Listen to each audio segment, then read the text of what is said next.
অখিল গগৈ এজন অপৰিপক্ক ৰাজনৈতিক নেতা হিচাপে ইতিমধ্যেই প্ৰমাণিত হৈছে কাৰণ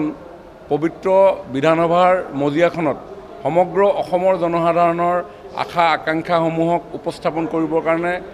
জনসাধাৰণে নিৰ্বাচিত কৰা প্ৰতিনিধিসকলে বিভিন্ন বিষয় উত্থাপন কৰে কিন্তু আমাৰ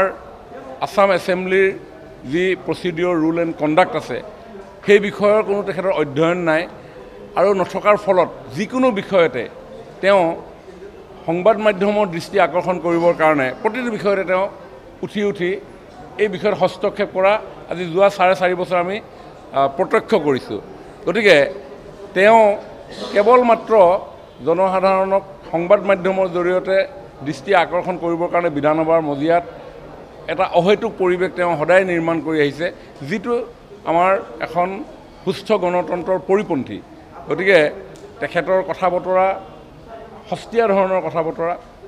তেখেতৰ কথাৰ মাজত কোনো গভীৰতা নাই আমি সেইবিলাক তেওঁ ইতিহাসত আমি দেখিছোঁ প্ৰণৱ বড়ো আজি তেওঁ কেৰাচিন তেল লগাই নিজকে আত্মহত্যা কৰিবৰ কাৰণে উচতনি দিয়া এজন ব্যক্তি তেখেত ইতিমধ্যে তেওঁক বুজোৱা গৈছে তেওঁক দুখন চিঠি মুকলিকে দুখন চিঠি দি তেওঁক বুজোৱা গৈছে কাৰণ তেওঁ কিন্তু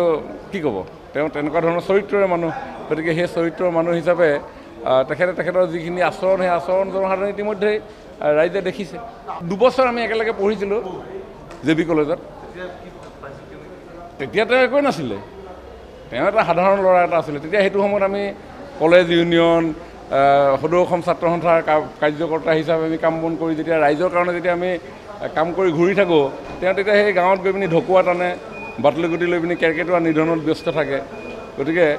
তেওঁৰ কথা কি ক'ব